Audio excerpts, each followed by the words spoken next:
Сәлем достар, бүгін сіздермен бірге өзімнің үнемі пайдаланатын әдісімді көрсететін боламын. Ыдыстарды ағарту, осындай кеселерді, хрустальдарды, қасықты осы бір-ақ затпен ағартамын. Ол бізде белизна.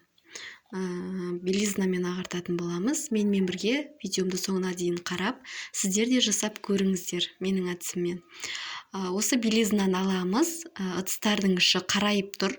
Менде мына жарықтан онша көп білінбей тұр, кішкене көрінеді, бірақ өте қатты қарайып тұр. Осылай белизнаны бір айналдырып, жан-жағына жағамыз. Сөйтіп, бірден келесі ыдыстарға ауыстырып жуа береміз. Тез-ақ болады. Жаңадан алған ыдыс секілді жалтырап тұрады. Міне осылай бір айналдырып келесі ыдысымызға құйып қоямыз. Одан бұны ысқылап болғанша, ол да уже кетіп тұрады несі. Тек қана бір ысқылап аласыз. Менде тряпка осындай машалка секілді, жай тряпканы белизна жыртып жіберуі мүмкін. Сол үшін мен осындай тряпканы арнайы осы неге қойып қойғам. Міне көрдіңіздер ме, тез-ақ өстіп күш жұмсамай-ақ осылай жылтырап шығады. Міне мынанікі уже кетіп жатыр түбі. Жай ғана бір рет өстіп айналдырып кетіріп шығамыз. Егер де ыдыстарыңыздың іші осылай қарайып кеткен болса, осы әдісті көріңіздер, сіздерге көмектеседі. Міндетті түрде жасап көріңіздер. Осылай барлығын айналдыра жуып шығамыз. Ары кетсе бір 15 минут уақыттарыңыз кетеді. Қасықтарды барлығын жасап шыққанға. Біткеннен кейін міндетті түрде белизнаның иісі кеткенше әдемілеп жуып алыңыздар. Енді қасықтарды ағартамыз. Менде қасықтар онша қатты кіремес, сонда да жалтырап тұру үшін бір жуып аламын. Бұл тек қана лампаның көмегімен білінбей тұр, светтен. Сосын хрустальдарды да жалтыратады осы белизна. Осылай бір-бір ысқылап шығамыз, тек артында осындай қуыстарында сары солай болып тұрады кейде. Күнделікті қолданатын қасықтарда соның барлығын алып түседі бірден.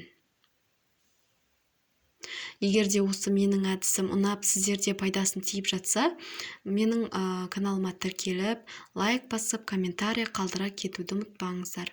Сіздер де өз әдістеріңізді жаза кетсеңіздер болады. Міне қасықтар осылай жалтырамай тұр. Осы белизнамен жай ғана бір ғана өстіп жасап шығамыз, барлығын жалтырап шығатын болады ыдыстарыңыз.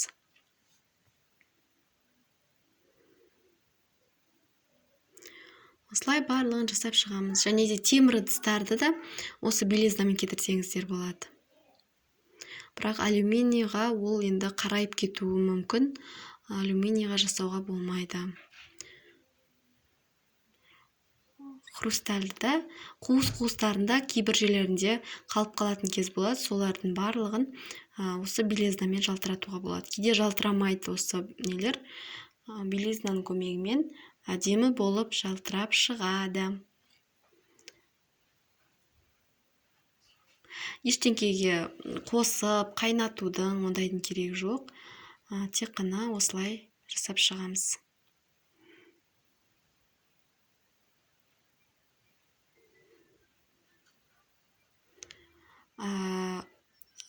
Астындағы столдарыңыз былғанып қалмасын үстіне осылай бір затты қойып қойыңыздар. Содан кейін киімдеріңізді де абайлаңыздар, өйткені киімдеріңізге тисе, белизна ол енді ақтаңдақ болып қалады. Міне темір ыдысты да осылай бір неттім, одан кейін бір жуып алдым, болды, тап-таза болып шықты. Міне мен барлықтарын жақсылап шайып шықтым. Көріп тұрғандарыңыздай жалтырап, қарадақтардың барлығы кеткен. Бұны өздеріңіз байқап көріңіздер жасап, өте керемет.